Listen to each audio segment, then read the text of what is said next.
director of Walker West Music Academy. And I tell everybody every day, and my wife even gets tired of hearing this, it's the best job I ever had. And it's a wonderful place, and quite frankly, maybe Reverend Walker and Grant, if you guys could just stand up for just a second, because I always want to acknowledge you.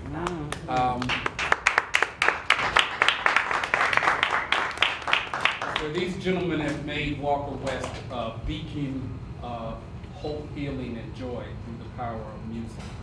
And that's why I enjoy the job so much, because it's not even a job, it's fun. Because I get to hang out with them, I get to hang out with all the musicians, and it's just a wonderful place to be. And I've been here for a little less than 3 years, and you can give me the cue when I need to shut up. I'll give you a couple more seconds because you're the boss. Yeah. Okay, all right, a couple more seconds, thank you.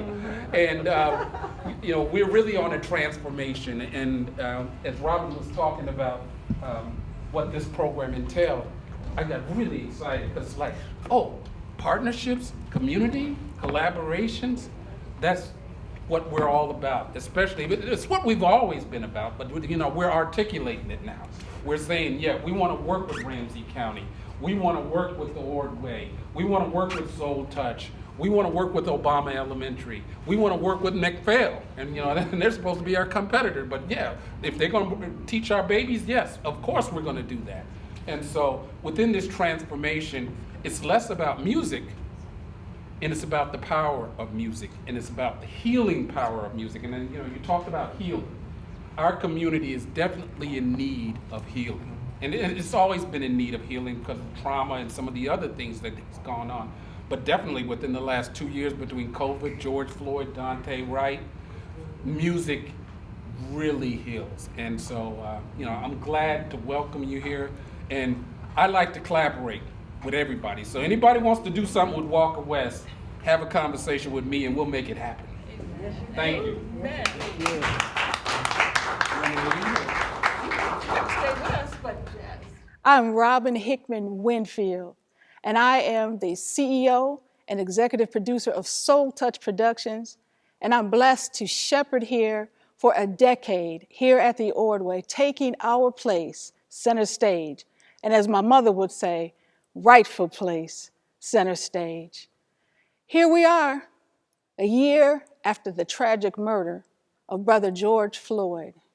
And it was about a few weeks after that tragedy that I was driving and I heard a visionary writer lift up this wisdom that Black lives should not just matter when there's Black death, but that our Black stories matter, our Black joy matters, our Black visions matter. I would add that our Black hope matters, our Black healing matters, and our Black humanity matters. I remember so vividly my village uncle and our beloved village elder, Mahmoud El-Khati, lifting up the wisdom of James Baldwin. It's time for lovers of humanity to find one another. Will visionaries will lift up hope, healing, and humanity here today. Modern day prophets, visionary artists, for such a time as this. Hello, I'm Daniel Bergen. I'm a filmmaker and I'm executive producer of history and special projects at Twin Cities PBS. As a storyteller, I'm often more of a story catcher, like the Native American dream catcher, where I get the privilege of just hearing stories and being in conversation with artists, activists, elders. And in my 30 years of doing that, I've never had an opportunity like this. I get to do that with some of my heroes and mentors and amazing elders all in one room, and you get to join me. I'm so excited to be with you all and to have this conversation, and we so need it. It's about a year since Brother George Floyd was murdered by police just blocks from where I grew up in South Minneapolis. A pandemic, political chaos, it's been a lot. So I'm wondering, Reverend Walker, what do you lean on in times like these? How do you cope? First of all, I want to say it's a pleasure to be here. And thank you so much. I'm reminded of a story in the Bible of Esther. Esther was a young, beautiful lady who grew up in her uncle's home. And uncle was, he was taking care of her for a special purpose. As you know, the Jews they were not looked upon too favorably. And when the time came, the good old evil Haman decided he was going to get rid of them.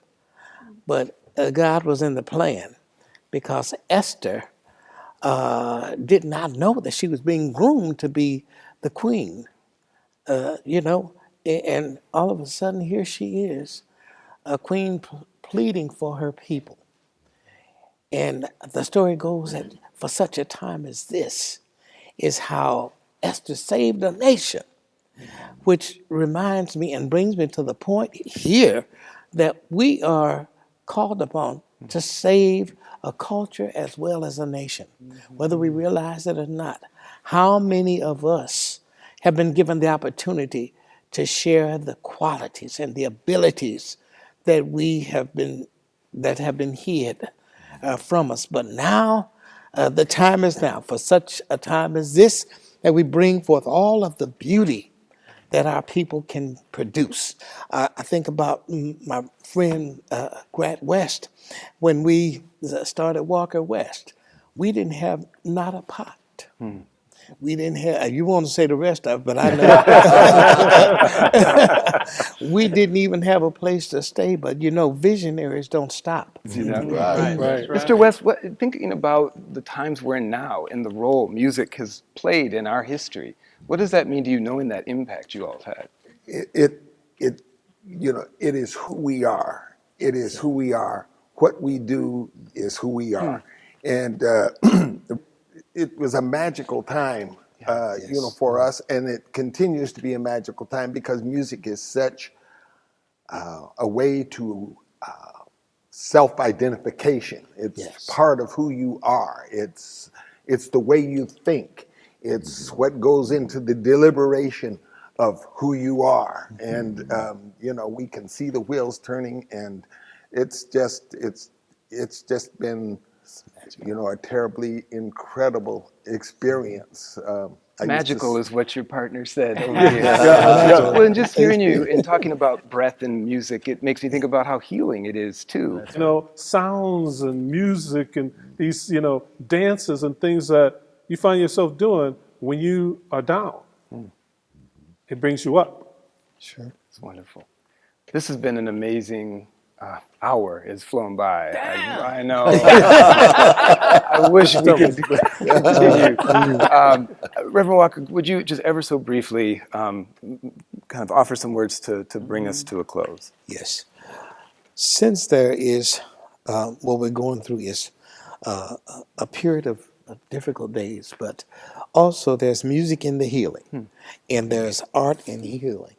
And I think we are on the precipice of a reconstruction being brought about because of what we are doing collectively.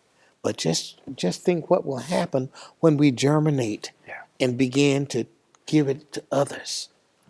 What a wonderful thing that is. And also keeping our spiritual roots in contact, because that we must have.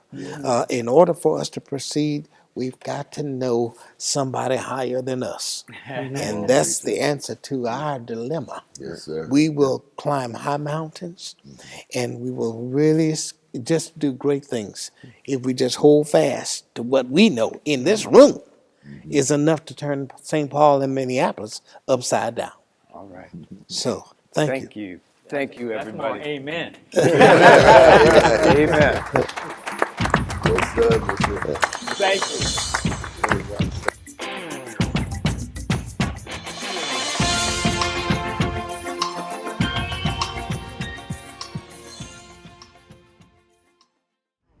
Beyond overjoyed. This piece that you saw was just a clip of an amazing afternoon at the Ordway's concert hall. After too long, the Ordway being shut down. But black men, visionary artists, Sally Award winners, ushered in our ancestors and took their rightful place center stage to lift up hope, healing, and humanity for such a time as this. With a black production crew that included Brother Adrian here, led by Edward Irwin. And among them were Reverend Carl Walker and Grant West. And we were able to bring into the audience about 10 black men to just bear witness. Included Uncle Mark and my husband, Steve Winfield. But it was powerful because the ancestors were present. Again, and Reverend Walker and Brother West, if you would just stand and just, because thank you for this gift, because as a child of Selby Dale, when Walker West opened and had these two men as visions of possibilities in our community, giving us the gift of music. I listened to a Facebook Live with Terry Lewis and Jimmy Jam and Jerome Benton the other day, and they talked about music was mandatory in the schools when all of them in Prince were in school. Oh, is it off? They can hear me though. But I'm like, but they have the means to make it mandatory again. So come on, brothers, home and make it mandatory again. But thank you all so much. So that was a piece, that was the follow-up to the video that I was so blessed to be able to produce with my colleagues. Dana, I'm so proud to introduce you. Dana Martinez, the Vice President of Programming at the Ordway. I worked with Dana for 15 years, and so she's here today. Newly Vice President, bringing it for so many years, 20 plus, curating. I'm gonna give you all years of curating. When you come to the Ordway and you are basking in the power of internationally renowned musicians and dancers, that's Dana. I have with me my colleague, my running buddy, Vice President of Advancement, Diane Nixa. We get in good trouble together. She finds the money for us to do what we do. And we are so proud to introduce, and I know I'm real happy, because I do a lot of that DEI work at the Ordway. Oh, again, for those of you who don't know, I'm Robin Hickman, executive producer, CEO of SoulTouch Productions, and I am the director and founder of Taking Our Place Center Stage and organizational strategist throughout the organization, making sure we're strategizing about our partnerships and our special projects. And that's really important, but I'm gonna talk a little bit about that. But we're so proud to have as our new Director of Arts Learning and Community Engagement, Sister Maya Maiden, who's with us today. She just started on Monday. So we're gonna get into quickly one of the I'm most proud of this newest partnership with In Black Ink. In Black Ink. And we'll hear from Sister Riquette, and we gotta hear from Brother Anura. I am so proud. I ain't gonna give you all the details of why I'm so proud, because everybody don't gotta know all our business of why we're so proud and connected. Y'all don't even know, but you'll look in the swag bags. But in this partnership on this project, last fall, I was very fortunate to be able to, because we could not have a Sally Award ceremony. 27 years, Dana, that we have awarded the Sally Awards, which is named after Sally Ordway Irvine, who was the visionary behind the Ordway Center. And we honor artists and arts organizations who are just doing great things throughout Minnesota.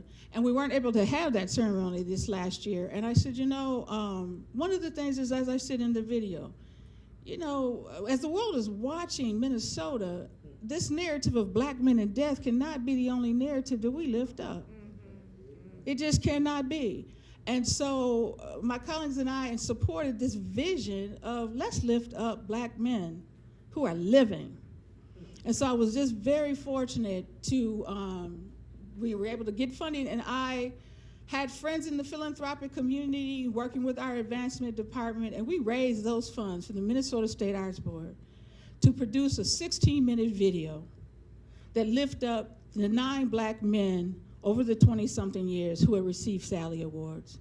Very, very proud of this. And we got the serious. So we feature all 9, but we focused on the work of Satu Jones, Lou Bellamy, and Brother Gary Hines.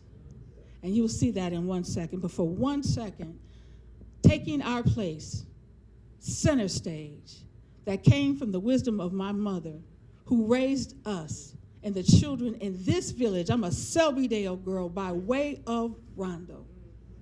She said, my children and the children of this community will take their rightful place in organizations of art, culture, and history because I pay taxes.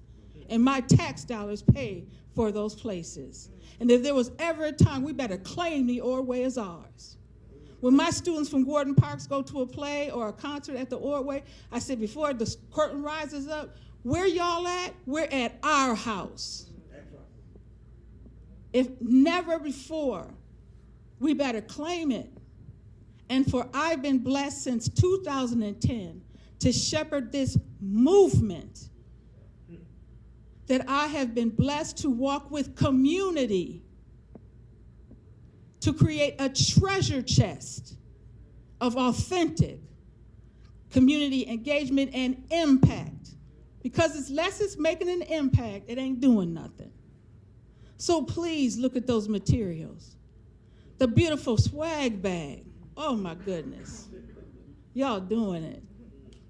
But when you look at those materials of taking our place center stage and the season where we celebrated the African diaspora in harmony, when you're feeling a little low, bask in the beautiful images of us. No, has our marketing department always done a great job of telling the narrative? We're going to get better because we're about to get a new leader over there. And then Maya's coming on board. We have another queen from Selbydale who's the new director of our security, right here from Selbydale. And I'm going to tell you all too, Village, we need you to have our backs. Yeah, I said it, but many of you have. Sister Teresa. Oh, Sister Mary Kay. She was an ambassador for the African diaspora in Harmony season. Uncle Mock, been with us every step of the way. Visionary Council, Anura, and Raquette. But lastly, what I'm gonna say, and we're gonna watch the video, and we thank you, visionary educators, officially today. You matter. We got you, we need you. Last thing I'm gonna say, you have those materials. Before there was Brother George Floyd, there was Brother Philando Castile. This is one little nugget of history about taking our place center stage. I got a call from Dana. She said, Brother Terrence Blanchard's agent wants to see who we can work with, they can work with here, because Terrence Blanchard wants to walk in the footsteps of Philando Castile. He's producing a new album that's going to pay tribute to black men who were killed by law enforcement.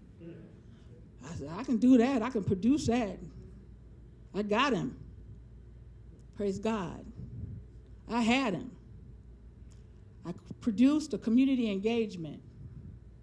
He came, picked him up, him and his manager. We went to Golden Time. He lost his mind in there. Oh, I wish we had something like this in New Orleans, sister. So, okay, I got to come back for that Jazz Fest. We're going to see him at Selby Jazz Fest soon. Then I said, we got to leave, Terrence. We got to get to the school. We went to J.J. Hill so that he could love up Philando's children. First day back to school, the year after the tragedy. He stood in the cafeteria with him and said, this is where he fed his babies? I said, yes. So nobody know that. Then he went into the atrium and he serenaded the children. Y'all see the Princess and the Frog? Woo, they screamed. I was the alligator, y'all. Little Mexican boy came up to him, Mr. Blanchard, I got some new sneakers, will you autograph them? So our artists from around the world and our great artists take their rightful place in our community. Visionaries Who Matter. I just needed to let y'all know what we're doing. That's the foundation. So we need you as ambassadors. This stuff matters. It matters. We need you. And we're so proud to introduce, for such a time as this, Visionaries Who Matter, the 16-minute video, and we're so honored to be walking with In Black Ink to develop a curriculum to go into your schools and into your community organizations and churches. And we hope today for you to put your soul touch on this to make it complete. Thank you all so much. Thank you. Hold on just a little while longer. It has been a struggle. In these times during the pandemic and the times after the death of George Floyd, and every time with Breonna Taylor, over and over again, the pain that I feel is so deep and so real. When George Floyd was murdered, I knew I had to add my voice to the whole issue of thinking a new way about public safety and thinking about a way to remember George Floyd. And I knew I had to do that with much more immediacy. So like within 5 days, I created a stencil that, actually 2 sets of stencils and put them on my website, through Instagram, put out the word that this was a free download that folks could cut out to create their own portrait of George Floyd. And so I created a set of stencils, different sizes, that I was able to bomb plywood boards all along University Avenue, along with Lake Street. And so that was one of the ways that I could add my voice.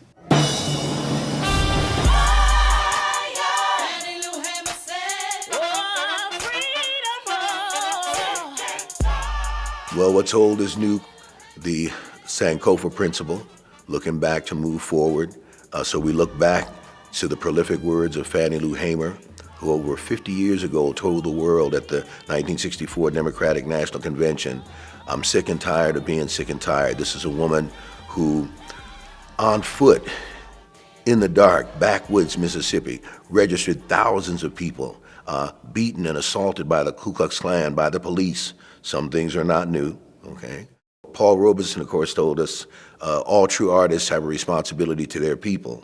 So Sounds of Blackness takes that very seriously. And every movement, as you know, Queen Robin, for civil rights, always there was a primary theme song. And the civil rights movement, they'll overcome. But everybody knows the most prolific song in our history was by the Godfather, James Brown. Say it loud, I'm black and I'm proud. We forget how revolutionary that was, because really at the time, vestiges of slave mentality were still rampant in our community. And with many, it was more offensive to be called black than to be called the N-word.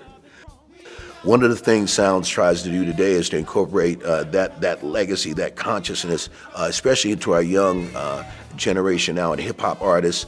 Have your party music, have all that, but always be about the movement and have that consciousness and about the people and about the struggle.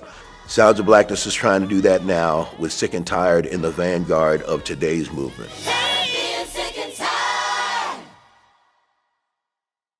What does that mean, you've married? Ladies love it. We always did art with a social change purpose. It was always for that. We didn't have the resources to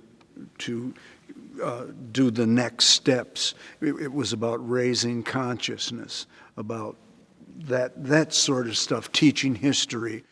My daughter, who is running the Penumbra Racial Healing Center right now, understands the reason we were doing the art. This isn't frivolous art. This is art that is meant to change something. I like to quote Brecht when he said that art isn't a mirror that we hold up to reality, rather a hammer and anvil that we use to change it. So this is art that's supposed to shake you and move you along. I think that the times demand more of the art. It demands that the art be contextualized in a way that we didn't have to contextualize it. We knew what was going on. We were right there inside of it, you know, and so the art grew right out of that. Today, we need, I think, another approach. We've got to start taking care of ourselves. She isn't abandoning the art. She's still using theater as the crucible in which to build this stuff and put it up, mix it all together. But she recognizes the holistic nature of treatment and care of the individual. In times like these, with anxiety all around us, it's no surprise to see artists engaging the moment, opening our hearts and minds to see the world through their eyes. People like Takumba Aiken, whose vision of public artwork is driven by his desire to heal the hearts and souls of our communities by evoking a positive spirit. T. Michael Rambo, an award-winning actor, vocalist, educator, and community organizer. Reverend Carl Walker and Grant West, co-founders of Walker West Music Academy, a treasured institution providing affordable music instruction inspired by the African American cultural experience. The late J. Otis Powell, a beloved writer, performance artist, curator, and mentor. And the jazz pianist, James Samuel Cornbread Harris, still going strong at 93. Dandelion and cornbread. Through the struggle comes creativity and perseverance. Mahmoud El-Khadi told us from day one to be more than just a band or a group of artists, to be a cultural institution. And that's what we've been taught to do.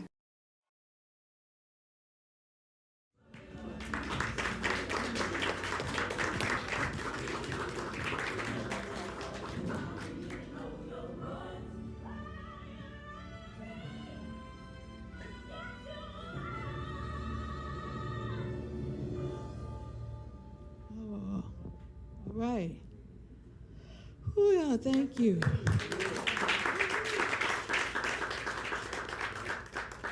Curriculum around that there, right?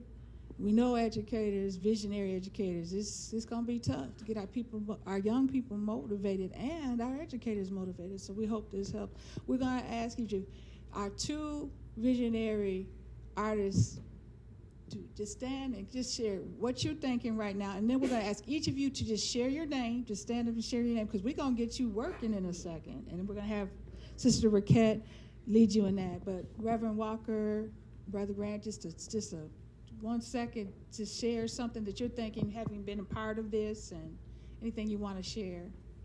Thank you.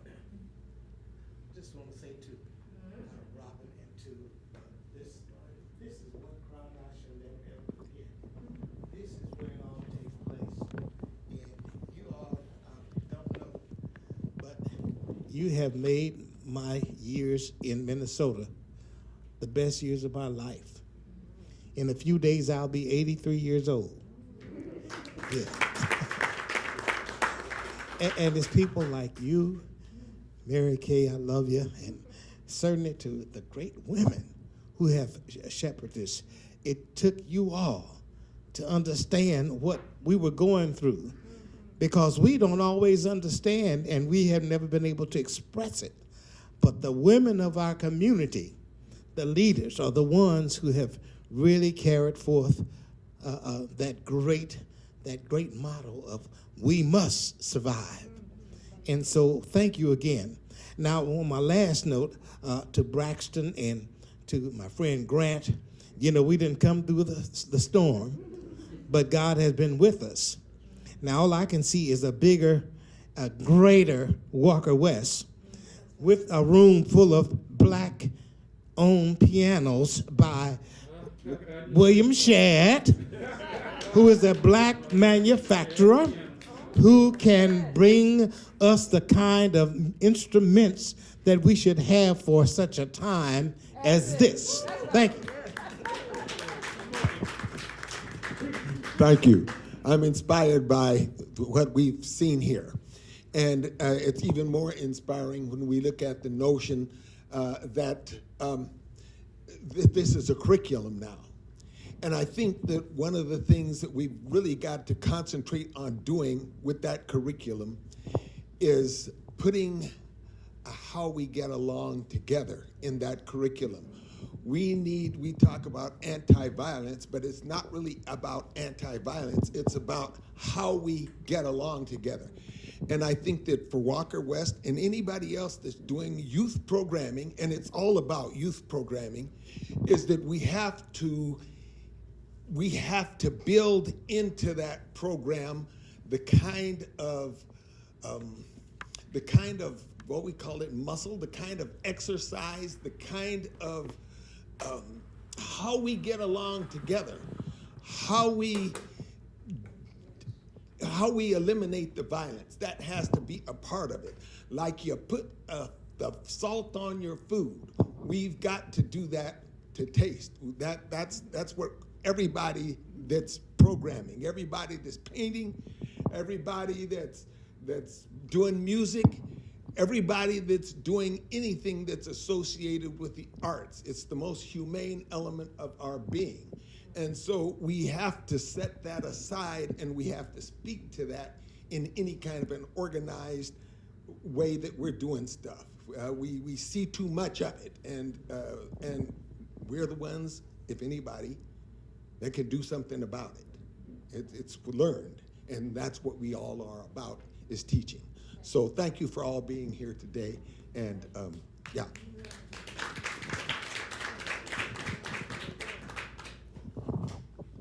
I'll give this mic to Raquette. Reverend Walker, you would appreciate it. There's a sweet, sweet spirit in this place. We'd like for each of you to just please stand up, share your name and who you're with, and then we're going to get Sister Raquette to lead us in the workshop portion for you to share so that you are putting your soul touch on this curriculum. I'm so excited. A few other folks have joined us.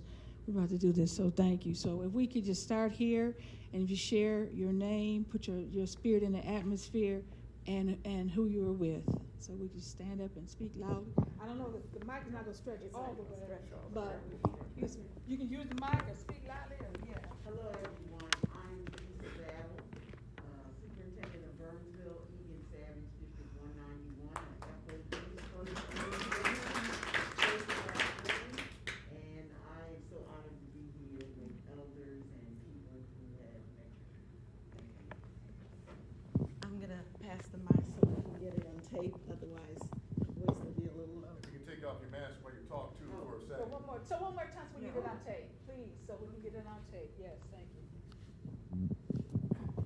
Hello, everyone. I am Teresa Battle, Superintendent of Burnsville, Egan Savage, District 191. I'm very honored to be here. First, only different, first Black woman superintendent. And so I'm blessed to be here with elders and people who have mentored me along the way. Thank you.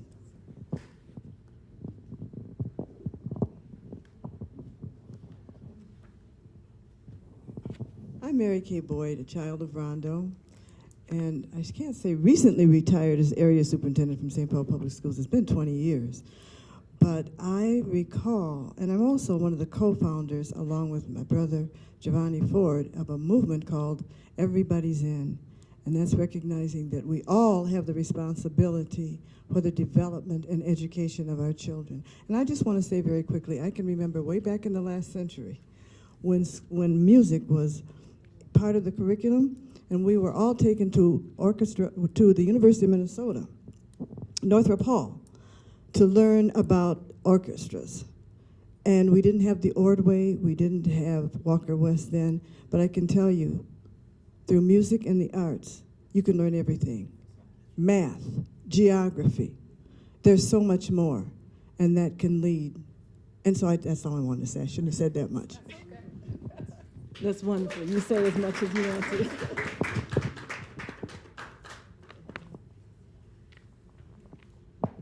Hotep, I'm Brother Giovanni Ford.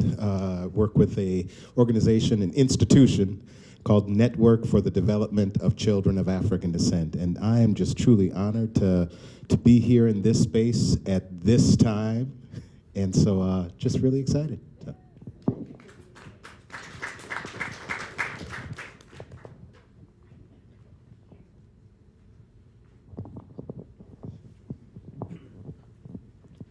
My name is Steve Winfield, and I'm a lifetime resident of Rondo, and and I'm very proud to be hanging out with all these mentors, and I'm at that age and stage where some of the young folks be calling me, and the elders, and I don't want to be an elder. I want to keep looking to these guys and Mahmoud and everything, and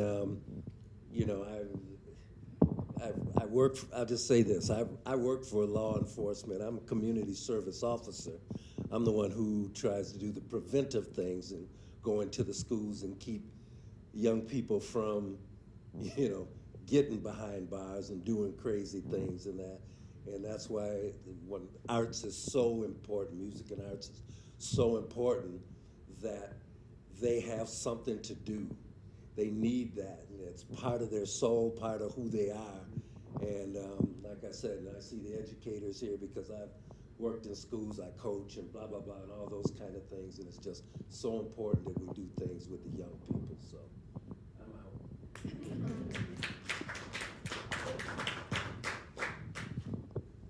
Hello, my name's Akil Faluke, from Minneapolis, but I'll say that my parents were very intentional about making sure I was a part of as many black institutions growing up as possible, including Walker West.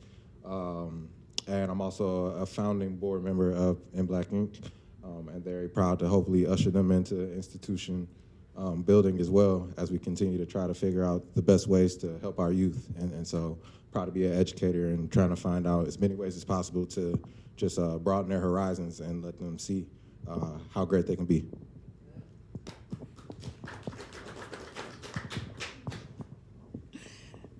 My goodness, Akil?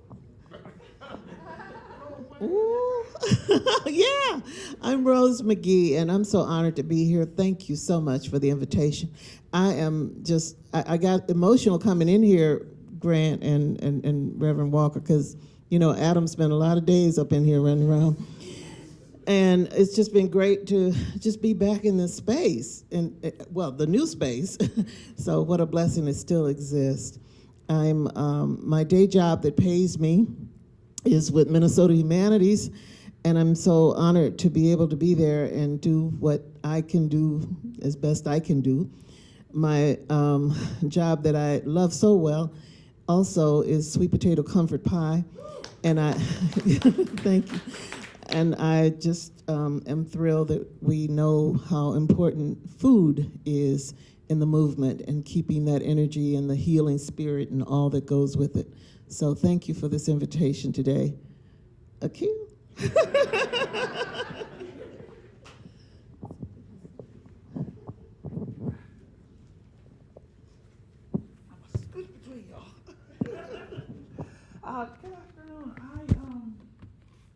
I'm feeling the ancestors in the room right now. I want to say thank you. I'm Jeannie Foster. I am the chair of the St. Paul School Board right now. And just listening and seeing, it's a revelation. I'm a Rondo kid. And I know what Rondo was. I know what it is and what it's been trying to be moved to. So to have Walker West sitting right here is crucial in the work that we have to do with kids and in community. So I have to tell you guys, I'm just in real thought of my role in positional leadership as we talk about this. So thank you all for what you do. small short of time today, but this has been a big impact for me personally. Thank you.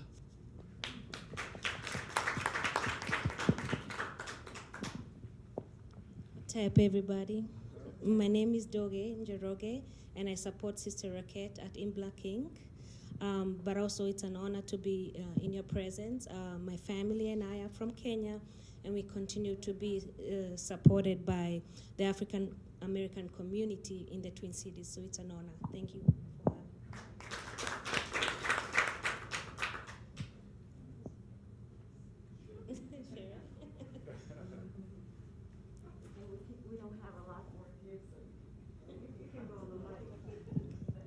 I am Cheryl Harris, and I'm not an educator, but I am very good friends with my sister and brother, Raquette and Honora, and I'm also on the board of In Black Ink.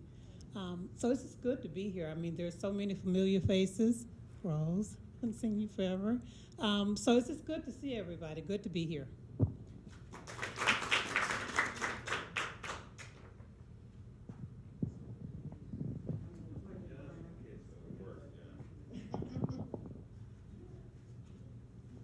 So, you took your mask off first, so. My name is Kevin Lindsay, and I have the pleasure of being the CEO of the Minnesota Humanities Center. I also have the pleasure of being a former board chair at Walker West Music Academy a while ago. Really appreciate this gathering and this opportunity to work. We're also very appreciative in the partnership with In Black Ink to increase the number of books that are in schools throughout. We're also appreciative of a couple of those examples in your gift bag. And we look forward to this conversation. And Grant, as you were saying, it's really sort of the allophilia. How do we feel love, right? That seeps through in the food that we eat, the music that we hear, and the dance that fills our spirit.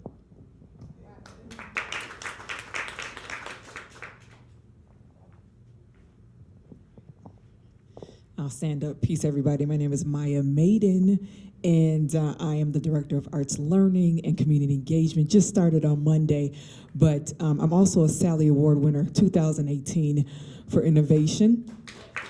So I'm proud to be a Sally Award winner, the first and only hip hop. I come from hip hop culture, and I represent it every day. So nothing is going to change about that, but I just want to let everybody know I'm happy to be here, and I'm also the curator director of Maya Maiden Productions. I'm also on the board of Walker West. Yeah. Yes, and in my previous life that I'm leaving now, I'm a professor at a university level, so I'm really a scientist in all my degrees and an artist. So I'm excited to be here and work with everybody. So I hope to see you as I work with Dana and Chloe and Sarah to really bring in community engagement and also, you know, programs for the students, et cetera. So I really hope to hear from you and see you show up. So thanks a lot.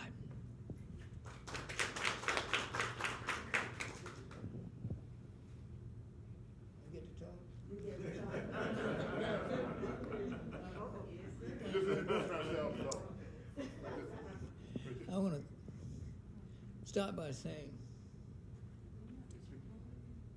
if I were Frederick Douglass, I would say this is a sacred, this space that we're now sharing is a sacred moment to me.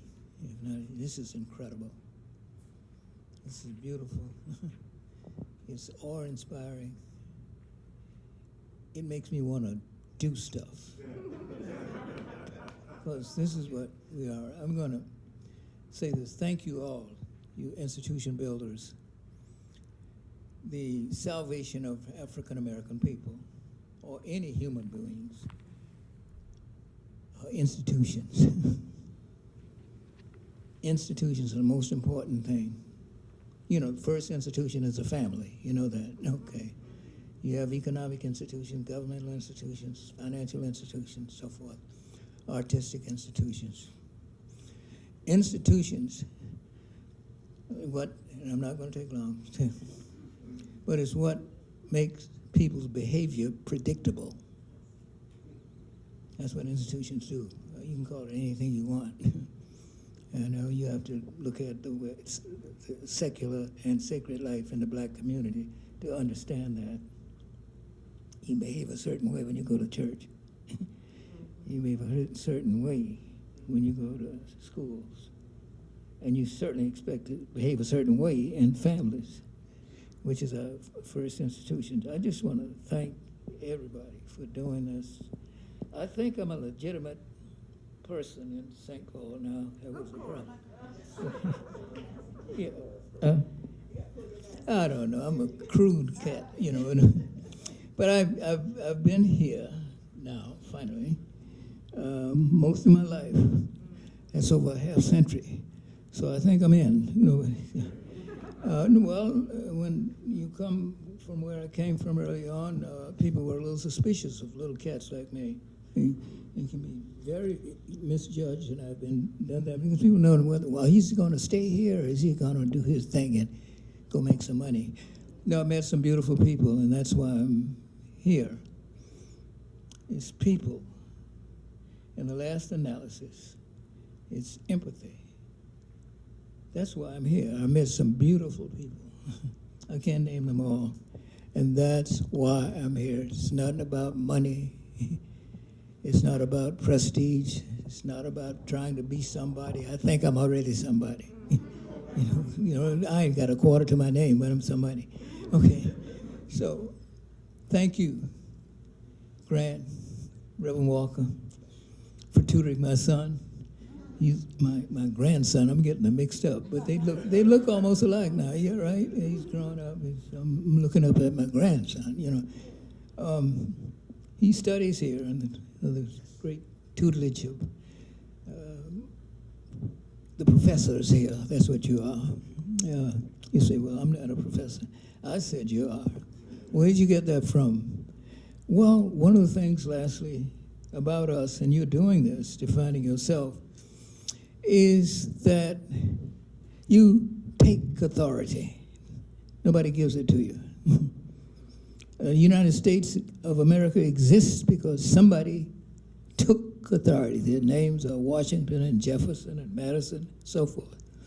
This is what some black people really understanding, that we have to take authority over our lives and define ourselves to other people. We're not against humanity. Black people are the best thing that's ever happened to America. Eventually, Americans are going to salute us. Those who can get well, I mean the white Americans. They're human beings. We should respect them as human beings. They're wrong as two left shoes about race and that kind of stuff, because it's false. It's wrong. It's no good. And we got to have the courage enough to say that to anybody of any status. We have beating hearts and living affections like all other human beings. End of discussion.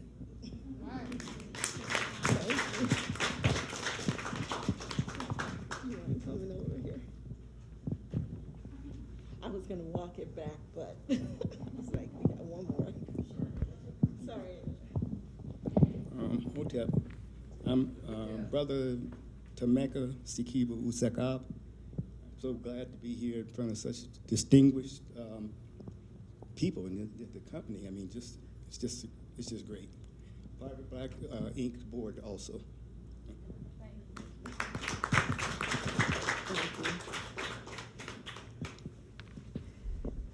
Thank you, everyone, for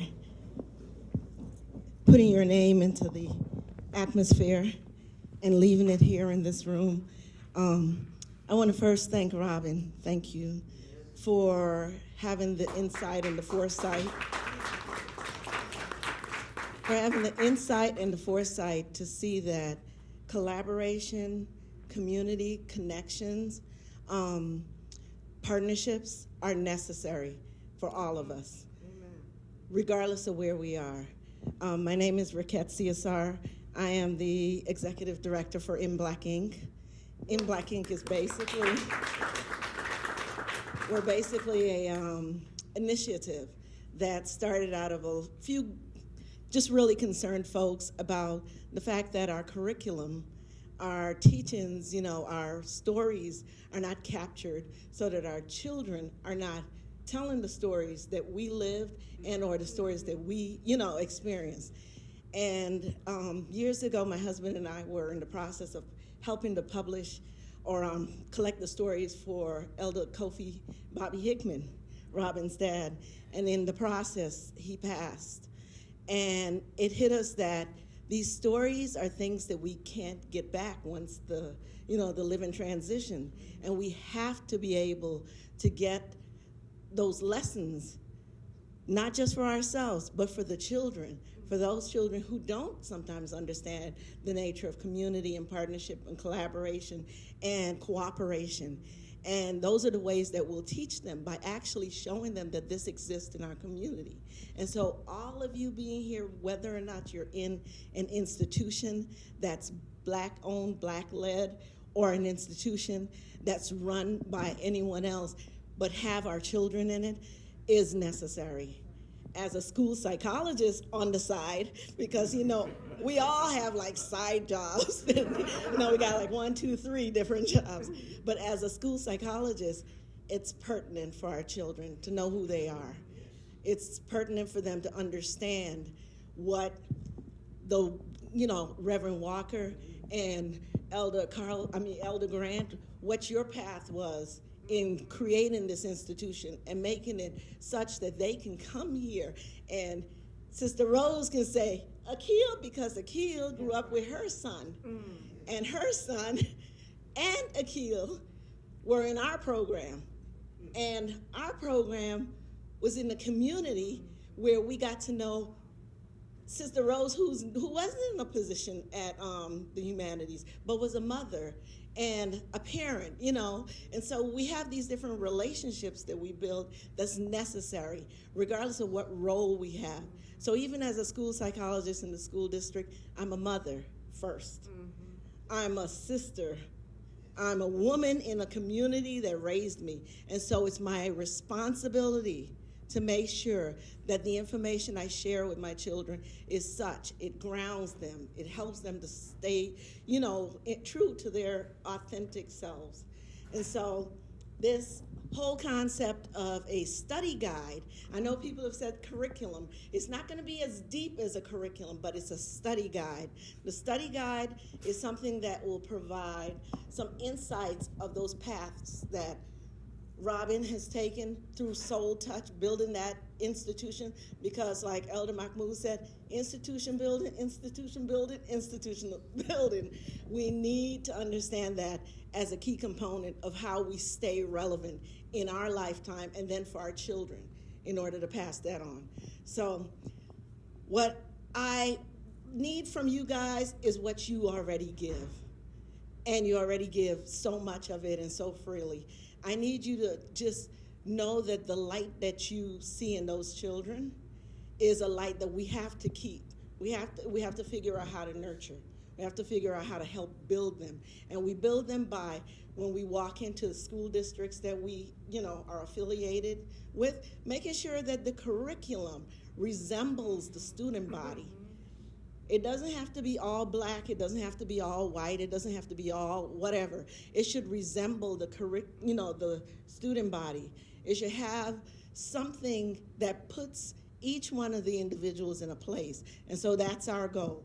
And I'm just gonna read this real quick. It's right on the back of your program, but the Visionaries Who Matter study guide will provide educators and students with information about the work of some very impactful visionary artists who were born and raised or have made Minnesota their home. This guide highlights Sally Award recipients of African heritage. It will expose students and community members to the rich contributions of the Black community to Minnesota in the arts, education, and the building of institutions. The guide includes the following, and the partnership with the Ordway is so necessary because when you have an institution that represents a state, the entire state, we all live in the state of Minnesota, so you have an institution that represents the state of Minnesota. And our role, like Robin had mentioned, the lesson that your mom told you in terms of taking your place center stage, our role is not to, kick down the doors and push someone else aside, but as we build that institution, because our dollars build those institutions, we have to understand that we must participate in the fruit.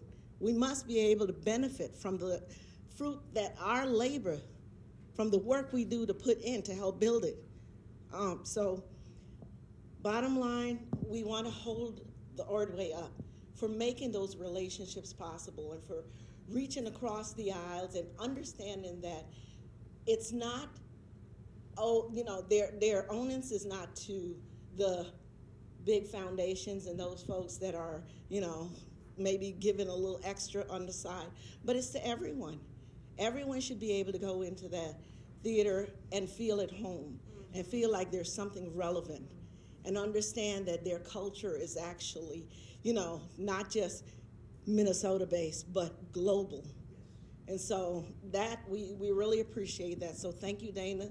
Thank you, Maya, and welcome. And thank you to all of the people that are working to make sure this partnership is something that's built. The other part is SoulTouch Production. I mean, just the name. We talk about the walk-in that you had to do to build this institution. Our children need to know how to build an institution. They need to know that SoulTouch is just not a name you put on there and then all the little details pop up. There's nuances for us to build the things that actually will last over time. And how many years have you been in? 20 years. 20 years. So it starts with an idea. It starts with an idea. And a lot of our children have ideas, but I wrote an article maybe a few months ago for the St. Paul Foundation newsletter, and I talked about window shopping. I used to love window shopping when I was younger. I grew up and then I hate window shopping. I can't stand going into a store and just looking at things because there's this hole that you leave with and this wishing and this wanting, and our children do that every day. They're wishing and wanting, and we need to understand that wishing and wanting then turns into something else. It turns into a desire and a drive to get it however you can. But if you teach them that you have a dream, you have an image that you put in your mind, and you have a plan, you have a pathway to get there, then they will understand that all of the things that they could do in their day, those 6 hours at school, should matter. After school, what they do should matter. So helping them to understand that they're not a different person when they come to school and they just got to do reading, writing, and arithmetic. They have to do things that speak to their spirit and help sustain them so that they can build on that and so they can go out and become SoulTouch or become, create in Black Ink or create Walker West Music Academy or any of the other institutions, Sounds of Blackness. Create these institutions because they are creatable. There's a plan and there's energy that they have that they could put in there. They're creative enough. They envision this stuff. So we want to make sure they understand that. So the first part of that study guide will talk about how those institutions have created that pathway to become the institutions that they are today. And then we also wanted to really focus in on the honorees, because over the last 27 years, there have been several honorees of African heritage that were selected. It's been 27 years, and I think it's 1, 2, 3, 4, 5, 6, 7, 8, 9, 10, 11, 12, 13. 13, I thought it was 14 maybe, 13 or 14. Yeah. Yeah, about 13 or 14 groups of people of African heritage that were selected for the Sally Awards.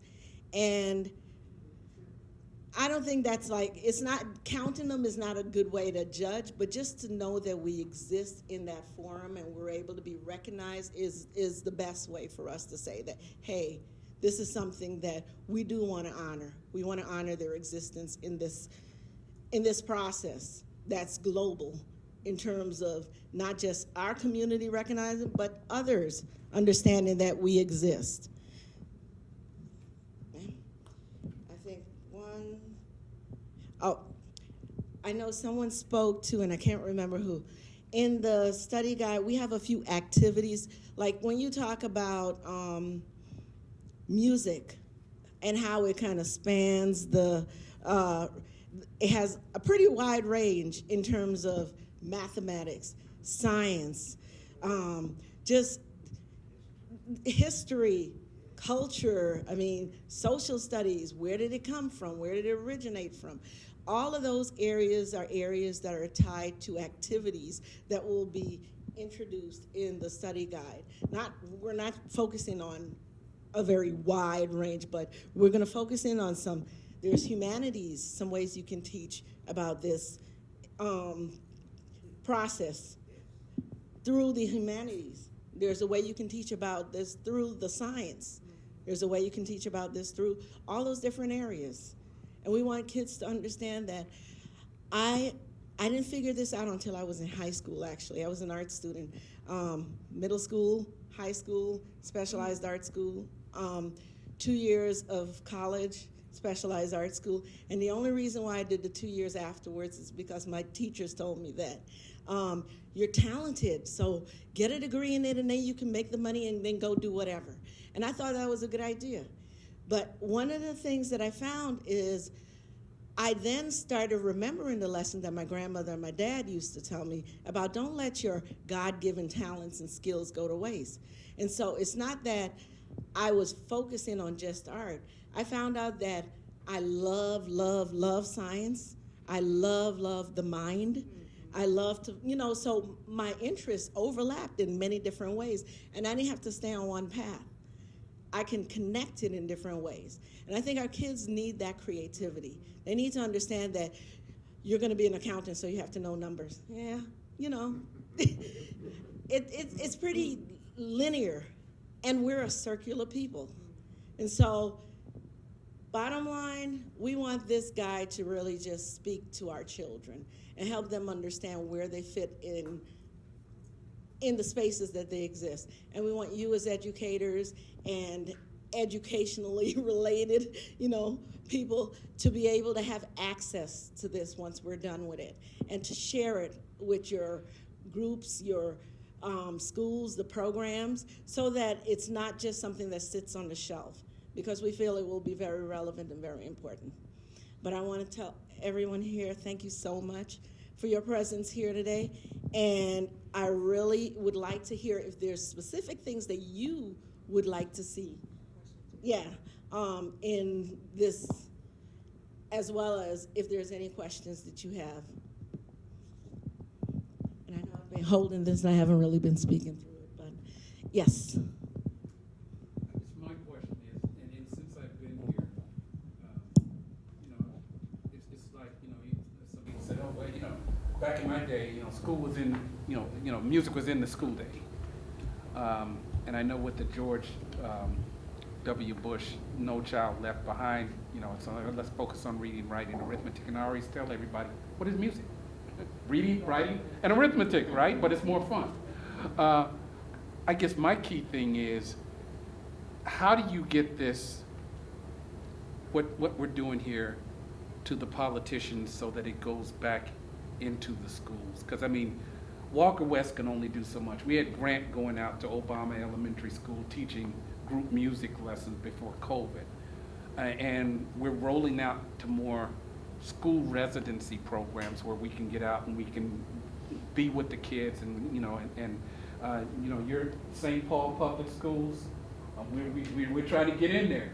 So, we really want to get a foothold into the school system, because we know, especially for our black kids, there's two ways we're going to get them. They're going to get them in the church, or we're going to get them in the schools. But how do we get our politicians engaged enough to take this and bring music back into the schools? Because we can't do it alone. I would say I see politicians popping up at every cycle of election right outside of this building. I remember when there was Selby Day, they walked through the block on Selby Day, and they're always introducing themselves, and then, one or two you might see again, most of them you don't. And I think they understand who their constituents are and who supports them, and in what numbers. And so that's what we need to do in our community, making sure that we understand that they are supposed to be representatives for us. They're supposed to speak on our behalf. They're supposed to make decisions on our behalf. So we can call and say, hey, I need to have coffee with you. I need to put this on the agenda. This is not being paid attention to. And get a few people, even if, the people that are sitting in this room, get a few people together and say, this is what we have to do. And this is what we would like to see you do. I just wondered if you have had a conversation with the Commissioner of Education. And oh, I forgot to mention too, I was remiss. I'm on the board of Walker West second time around. The reason I ask about that, because the standards, and where does this fit into the standards? I mean, all this has got to be part of the conversation, and so why not bring in the commissioner, the assistant commissioner, MDE period, into this conversation? We invited some folks who couldn't. I don't know, some folks got afraid of the storm, and we thank God for those who said, no, we're going to weather the storm. But yes, absolutely, and that's what I think, too, again, to your question, the silos that we sometimes have in community, no more. When we combine our might, someone talked about the power of partnership, right? And recognize and acknowledging where we all are and coming together. We stop being predictable. We say once and for all, no more dividing, we ain't doing it anymore. So even in this partnership that we have, and I'm gonna let you all know too, I'm excited about even where we're headed. Dana, we know we have a new leader coming, and I'm glad. We had some guests in the last couple of weeks at the Ordway, I'll say guests, and who asked us some interesting questions about why many of us have had some longevity at the Ordway. When they asked us, well, why have you here so long? And it was interesting, and it made me think, whoa, I've been there 15 years, since 2005, okay? And Dana and I had a similar answer, that we still have work to do. For some of you who went to Mama's homegoing, that's the theme of her homegoing. We still have so much work to do. And so I'm signing on for another year, and then that year I'm coming blazing. Okay, so if Ordway has a little bit of might, and you all have some might, let's join that might together, and we have that might backing each other up, then we got the mayor's representation on our board, right? So let's might up together and get the attention, right? During a board meeting, we talked about Visionaries Who Matter and what we're trying to do with it, and we were going to have a follow-up with Visionaries Center Stage, and a board member, it resulted in a board member with a corporation coming the next morning saying, we're going to donate 10 grand to that. That's might. And so we started exposing one another's vision, and we can do this, you all. As the world watches Minnesota, let's do this different. Right? So we're going to leave here, I hope and pray, we're partnering up in mighty ways. Let's say we got each other. Yes, my brother. I think it's really important when we're talking about a study guide and like being clear about what we need our children to learn and why we need them to learn. I think it's going to be really important to have a specific component of this guide that's targeted to parents. Because on this issue of institution building, it took me years of struggling with what Elder Mock continues to teach, is we have to focus on institution, because institution building, how we are talking about it, is different from how we've been taught to think about institutions, right? Because that's mainly connected with oppression. So when it comes to the work that we've been doing with parents, the idea of Black institutions existing, we can't assume that that's even in the thought, right? And so that's one thing. I think having a component of the study guide that's targeted towards parent. The other thing is the approach of parents and children learning together, as opposed to the educator or parent being the expert and then teaching the children. The opportunity is none of us know it all, but all of us know something. And so the study guide could be an opportunity that really lifts up. We learn from and with the children as we learn together. So I just think those are a couple of important points that would really strengthen the whole idea of a study guide. That was very important, very important. This past year, as school gets started, the only in-service I've actually attended was run by parents and children, because I feel like we recycle a lot of the same information from the experts, and it doesn't include the families and the children that are actually, impacted by it. And so they had a young lady, a high school student, that ran the whole panel discussion, and all the discussants were parents or children that attend the school district. And it was excellent. It was excellent. Their questions were excellent. Their input was excellent. The things that the parents said, this is what we need.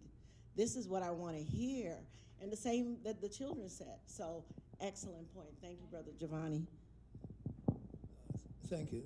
Thank you, Raquel. And bear with me just for a minute. I want to introduce you to something.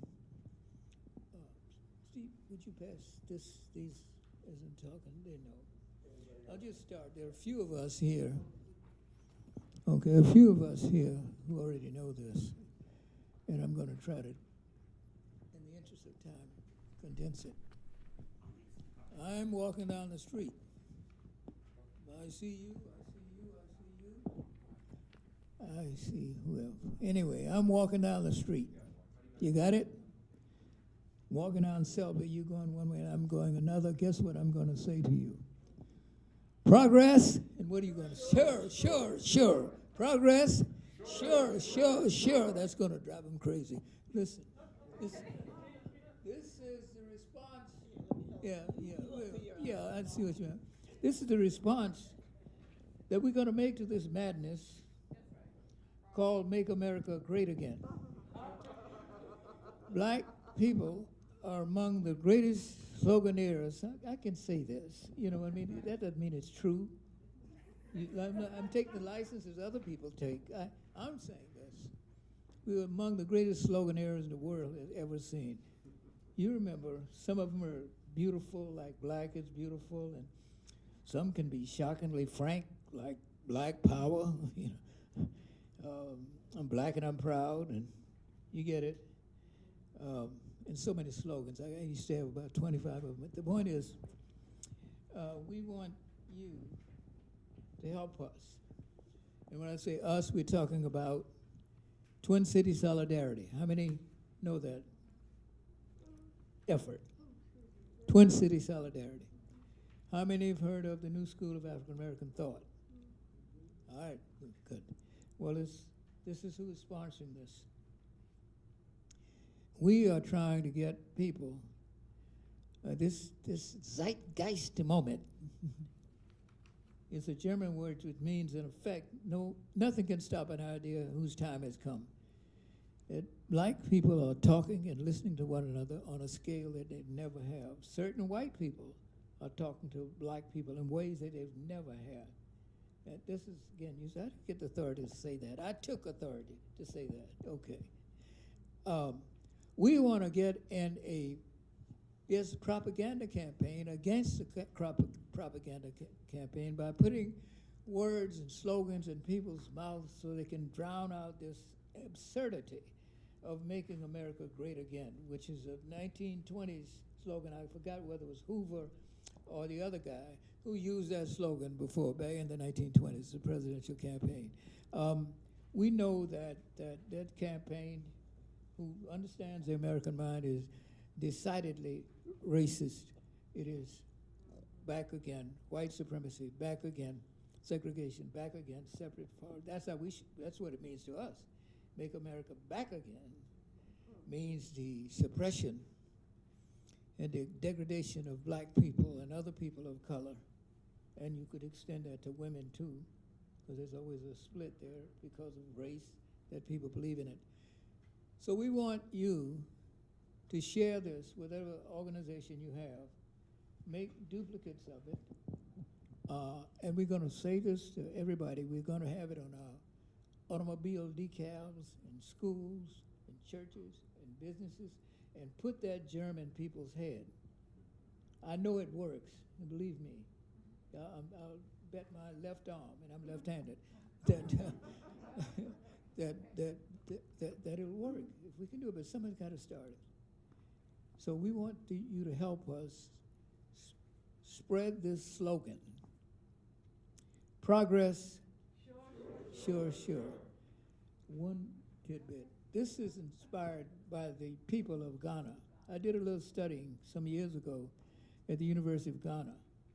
And that's after I hate to say this, post-Nkrumah, when the CIA and the FBI overthrew Nkrumah. You know that, people who are alert to that. And we went over there shortly after that to study at the University of Ghana. But there were remnants of Nkrumah people, of the People's Party, left. And it just happened to be an election while I was there. And this slogan, I'd never forgot it. The people who favored Kwame Nkrumah and that great People's Party would say to one another, they were campaigning, when they saw one another, I'd see Steve Winfield, and I'd just say, progress? And he'd look at me and say, sure. Progress? Sure. Guy way on the other side of the street. Progress? Sure. You go to the rural areas. Progress? Sure. That's what we're about. We're about progress, not regression. We're going to be forward, ever, backward, never. Like freedom is a one-way street. Don't let anybody kid you. That's forward. Progress? Sure. Thank you. Thank you, Elder Mahmoud.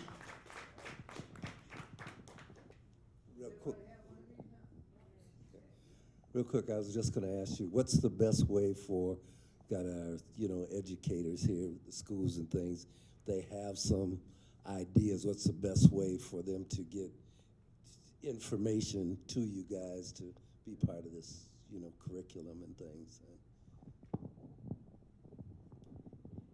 I think the best way, and I'm going to let Robin answer as well, but I think the best way right now is through, we all have websites, we have email. I am very personable, so I call people all the time, reach out. I think if there's questions, they should call and, and invite us to the schools, invite the organization, or once you get the study guide, just really look to see how you can come out to the different institutions. Teach the kids about the institutions that exist in here. Like there's a brief piece about the Rondo neighborhood. A lot of students up until a lot of young people still don't know the history of Rondo, period. 3-4 years ago, Elder Marvin Anderson asked us to put together a series, children's books series, so that we can teach about what happened with Rondo, how Rondo was destroyed and how it was scattered in terms of the people in the neighborhoods. And that's 2 of the books you have in your bag. So there are products and there's actually lessons and things, and there's institutions. There's lots going on with Rondo. There's lots going on with the Penumbra. The Penumbra has recently gotten some support that they haven't gotten previously. And so they are going to be doing programming. They are going to be doing, just a little more engagement with the community. So I think just not passing up the institutions that exist and visiting the institution. And Brother Giovanni, I remember, like I said, I work in I work in Minneapolis Public Schools. And for years, I would suggest to teachers and to students and to parents that, sometimes the option of special ed versus having your child get tutored for an area that they're actually, they can improve. I mean, special ed is if there's no growth that can happen. They need that support for an extended period of time.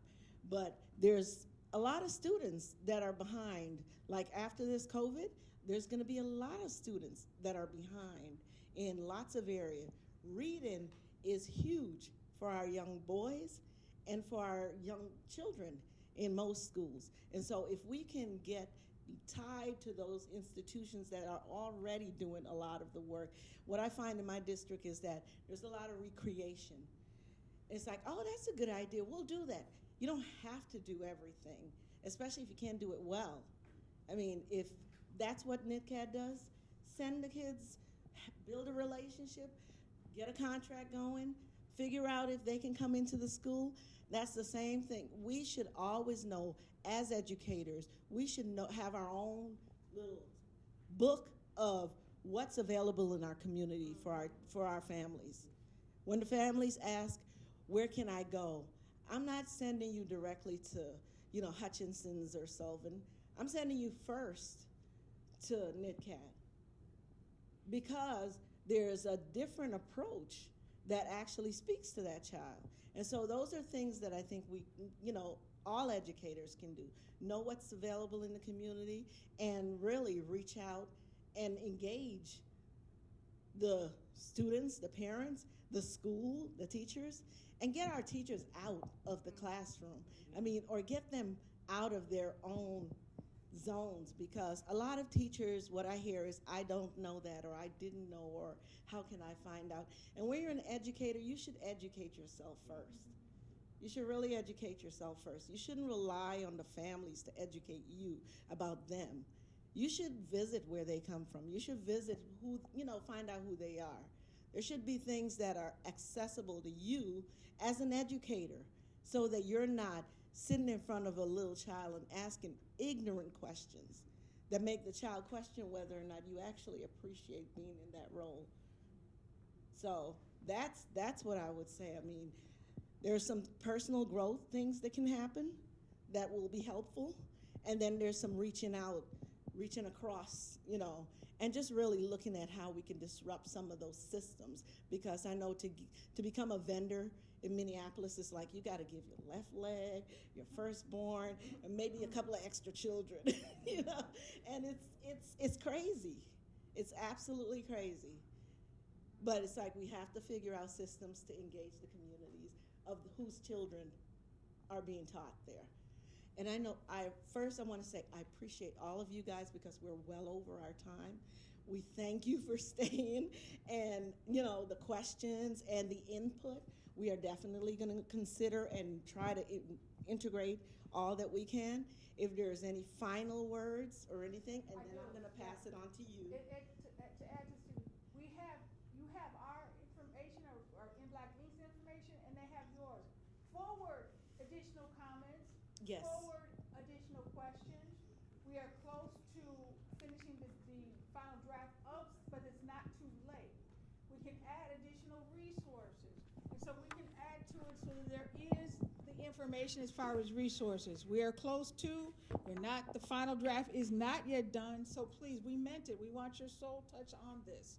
And then we can, again, get the guide to you all, encouraging, and I would also ask you all, go to ordway.org. Encourage people to see, for such a time as this, Visionaries Who Matter.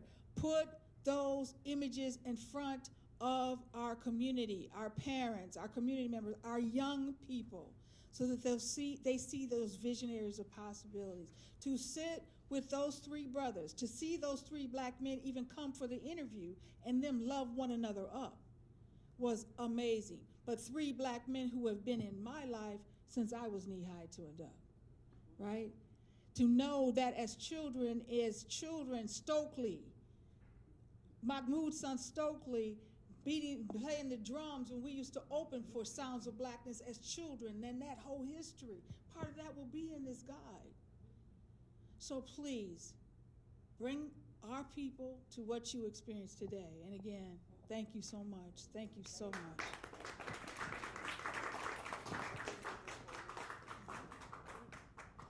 Yes. And she said, and this is recorded, so we're going to hook it all up. Brother Adrian with Brother Shaq over here, too. Look at that. Seeing brothers behind the camera, you know I like that.